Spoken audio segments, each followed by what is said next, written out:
In this week's drive, we get some fresh air, kick up some dust, spray some sparks, and race in a duck. All this and more in this week's drive.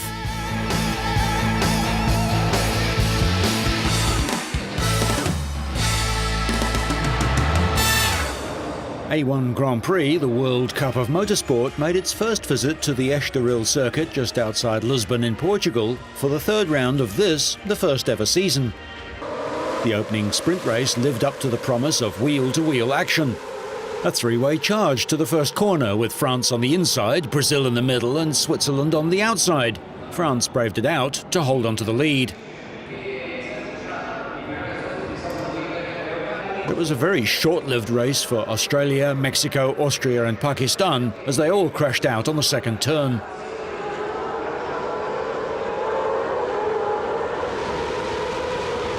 It was also to prove the start of a trying day for the British team.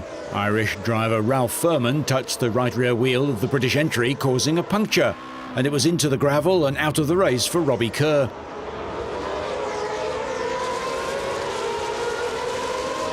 Frenchman Alexandre Premat was unaffected by the scrappy racing behind him and cruised to an untroubled win.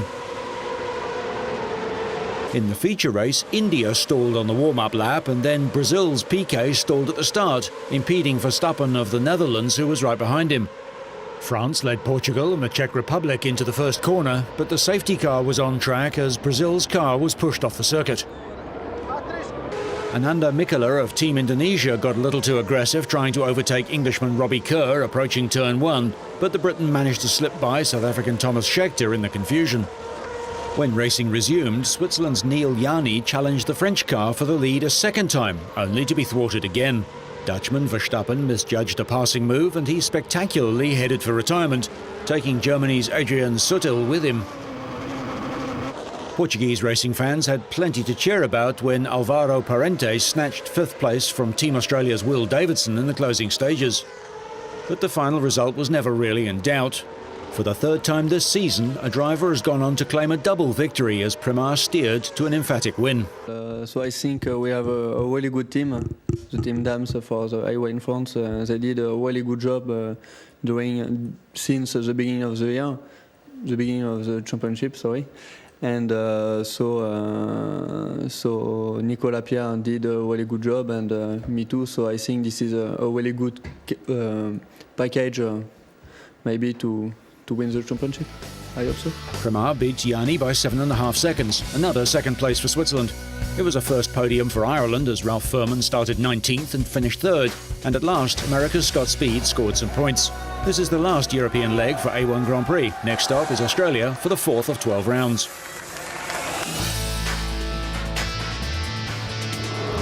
A huge crowd of 147,000 fans were at Hockenheim for the finale of the 2005 German Touring Car Championship. They were treated to a great race, local hero Bernd Schneider taking advantage of a poor start from pole position by Jamie Green to grab the lead from third on the grid. But most attention was on 24-year-old Englishman and title leader Gary Paffett. Starting sixth on the grid, on lap 2 he got the better of ex-Formula 1 driver Heinz-Harald Frentzen. Audi's reigning champion Matthias Ekstrom was also charging up the field. He was later disqualified for making only one pit stop. Regulations require that 2 are made. Scottish Formula 1 driver and sports car ace Alan McNish had an incident which let some fresh air into his car. On lap 14, Tom Christensen of Denmark passed Jamie Green for second place, posting the fastest lap. On lap 17, Jean Alesi outbraked himself while trying to pass Frentzen. After the first round of pit stops, which saw Green retake second place, Paffett continued to push the leaders, and on lap 20 he dived inside Frank Stippler for fourth position. On lap 25, race leader Bernd Schneider and Jamie Green both made their second stops.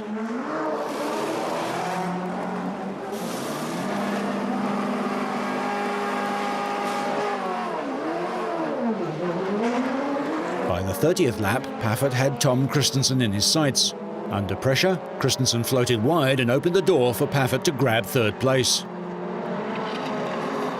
Frenson's day didn't get any better, the German coffin maker crashing heavily but without injury.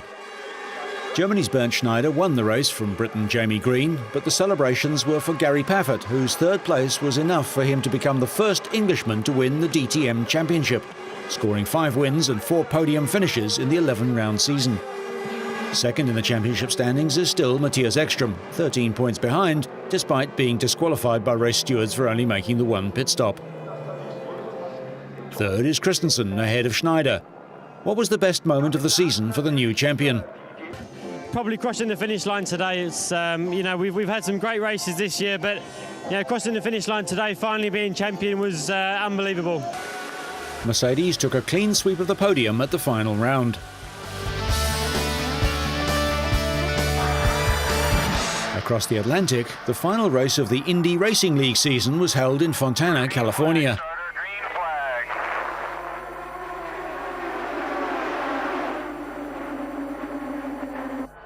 AJ Foyt IV brought out the first caution of the race with an all-by-himself one-car crash in his final IRL race.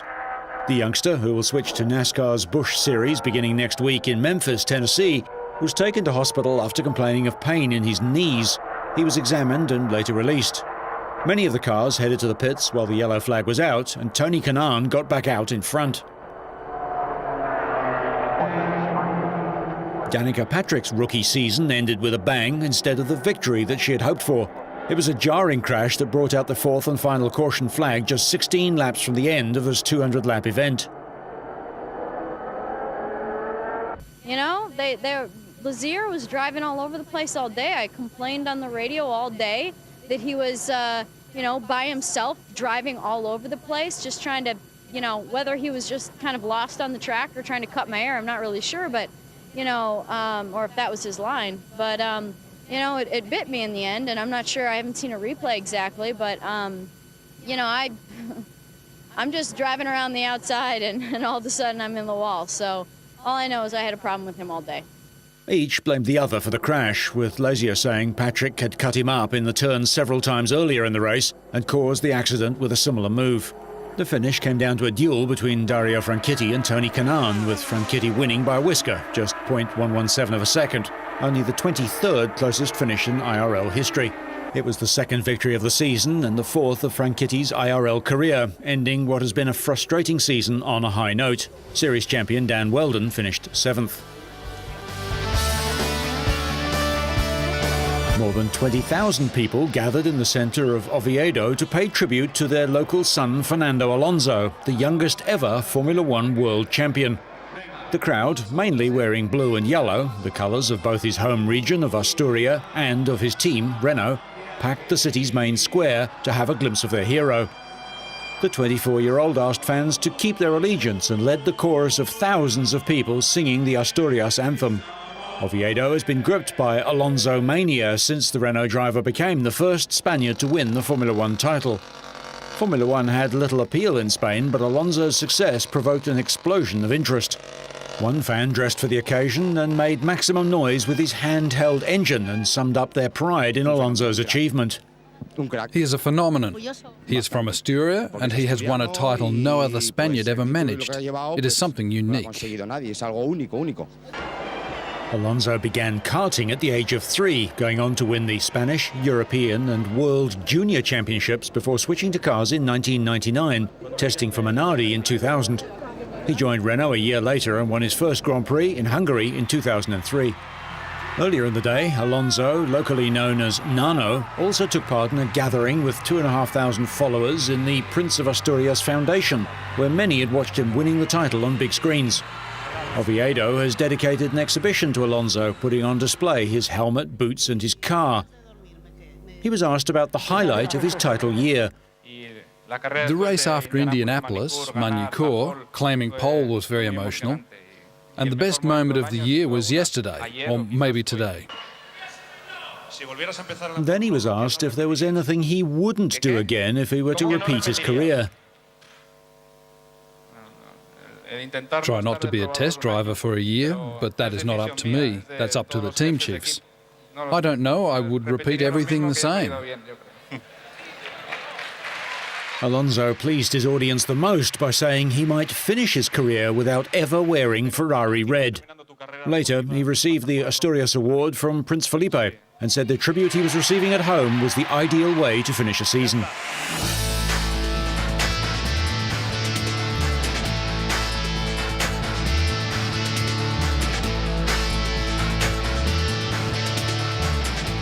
Road traffic has become one of the evils of our age. Despite international concern about climate change from the use of fossil fuels, the demand for cars is rising worldwide and expected to boom in the next decade.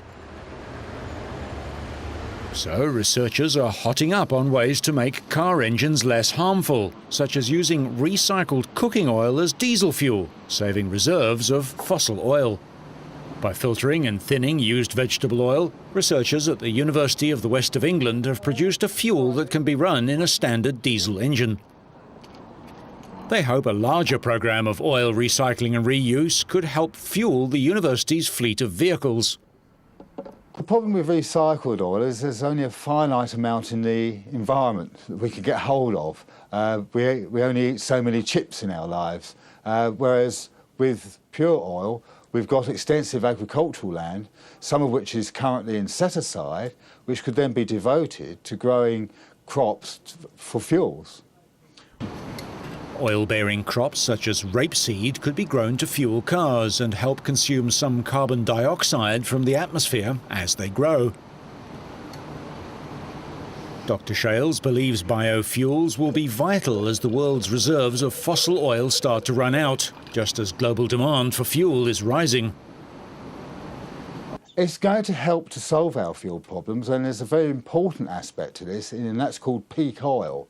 In the next few years, world production of crude oil is going to peak, and then it's going to start dropping. At the same time, we're going to have increased demand from countries such as India and China. And that's going to create a great pressure on us. Biofuels will be part of the answer. Research is being carried out at the University of Bath to make the engines themselves cleaner, greener and smarter. Diesels use far less fuel than petrol engines, and modern diesels produce half the emissions of diesel engines made just 7 years ago. In Europe, half of all new cars sold now have diesel engines. Detailed studies of how the engines perform has been the key to making them better. Diesel engines these days are far more refined than what they were 5-6 years ago, to such a point that they've become actual fuel misers. The miles per gallon that you can get from a diesel engine now, while still retaining good power and while still retaining good drivability, which is what the public wants, have put it in a position where it can compete with the gasoline engine on many fronts. They used to be thought of as dirty and smelly and particularly loud, and that's not so anymore. They're actually very refined, complex machines. Research at the university includes studying the heat flow inside the engine. For every kilowatt of power produced by modern diesel engines, about 2 kilowatts are wasted. This diesel is fitted with over 100 sensors to map how heat behaves in the piston cylinders. The results will improve the accuracy of the computer models designing a new generation of ultra-efficient diesels. It was yet another victory for Finnish duo Jussi Välimäki and Jarkko Kalliolepo as they celebrated the Rally of Thailand victory. The Finnish duo came into the race already having clinched the 2005 Asia-Pacific Rally Championship last month in Indonesia. They had over 200 kilometres to cover on the last day, but the Finnish duo proved their mettle once again in their maiden APRC season in a race they expected would be competitive.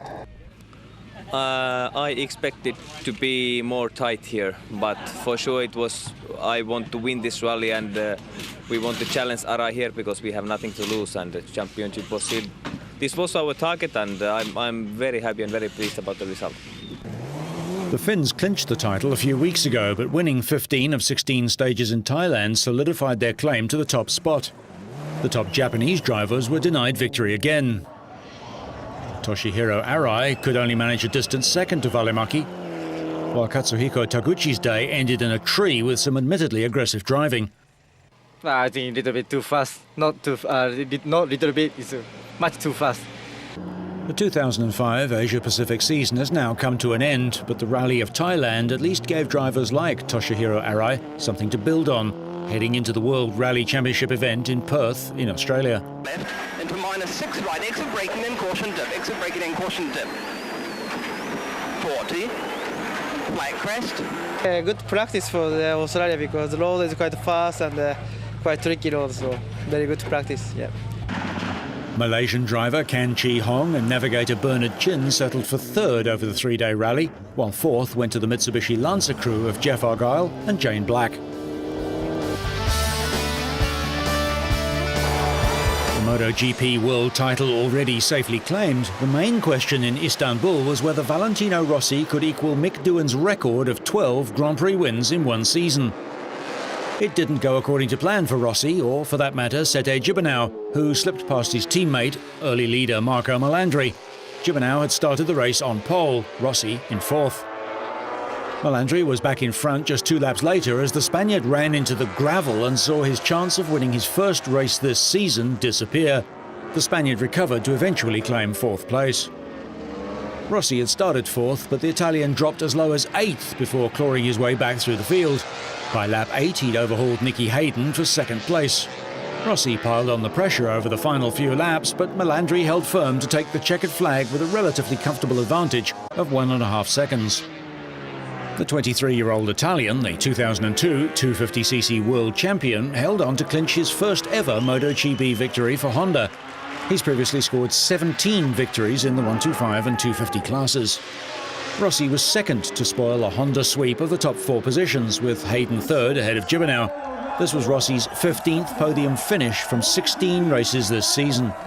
I did a good job after many injuries, many bad luck, and it's unbelievable to come back in this podium at the moment for me.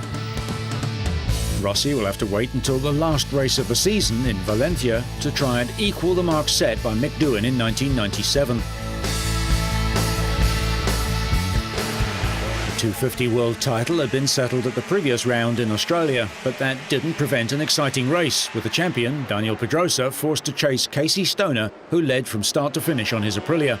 But the Spaniard pushed hard, Stoner crossing the line just 1/10 of a second ahead of 3 times world champion Pedrosa on his Honda to score his 5th win of the season, the first Australian to achieve this.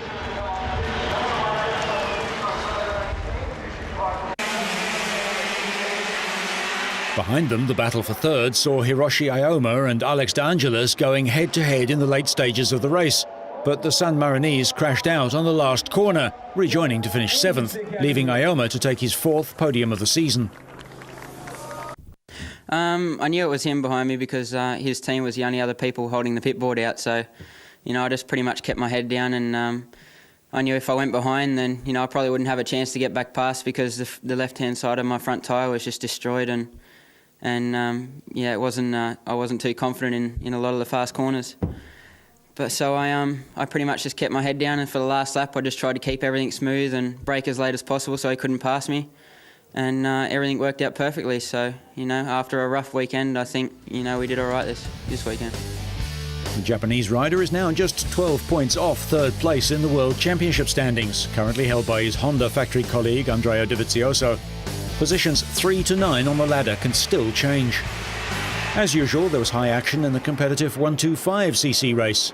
Hector Gaubel and Sergio Gadea departed early, and 6 riders fought at close quarters for most of the race. That was until the last lap, when Mika Kallio regained the lead and promptly lost control, much to the anguish of his pit crew. Less than a second separated the top 5 at the finish line, with 17-year-old Mike Di Meglio clinching his first Grand Prix victory. The French Honda rider won, with Italy's Matteo Passini second and Japan's Tomoyoshi Koyama third.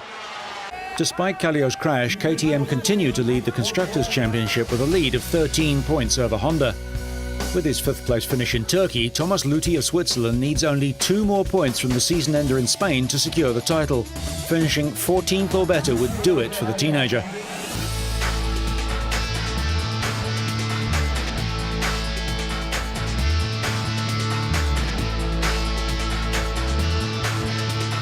To Sweden now, where they take road safety so seriously they have contests between emergency service crews to see who can do the job quickest.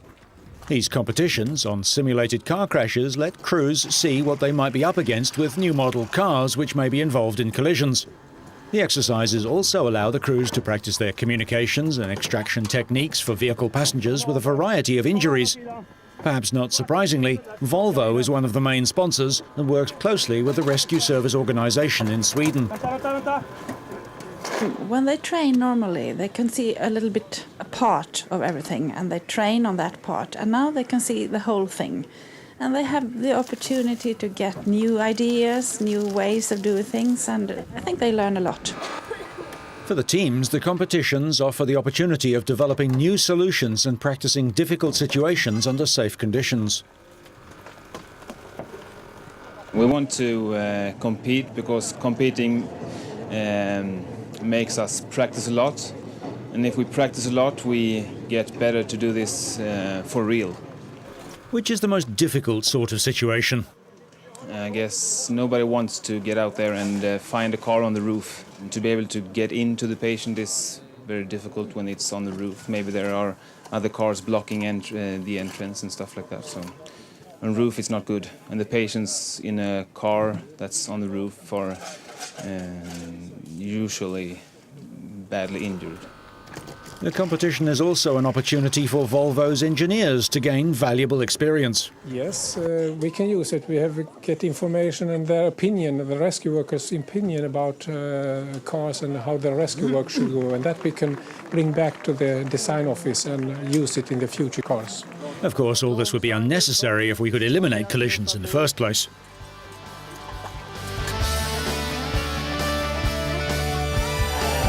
And finally, the streets of Riga were turned into a mixture of a racetrack and an art gallery recently, as pedal car racers pitched both their mechanical expertise and their creativity against each other.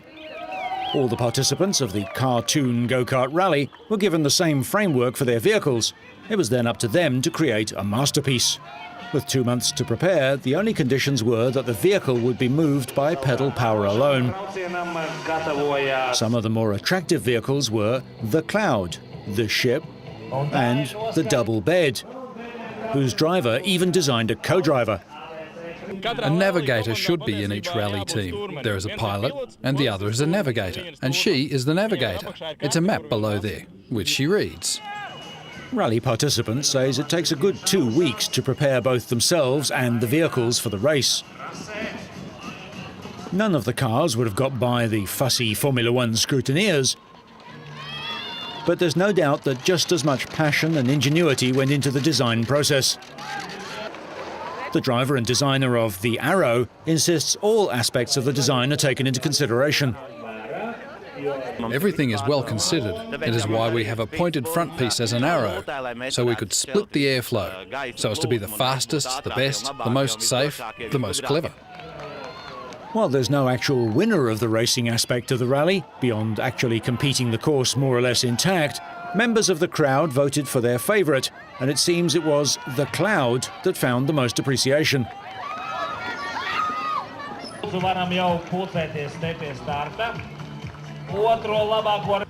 That one's a good car. Most Formula One drivers started out racing karts, perhaps not quite so heavily decorated, and with a little more in the engine room. So, whether you're racing off into the kitty litter, cutting up your car, or just getting more than a helping hand, so you stay on track and up to speed, make sure you catch next week's Drive.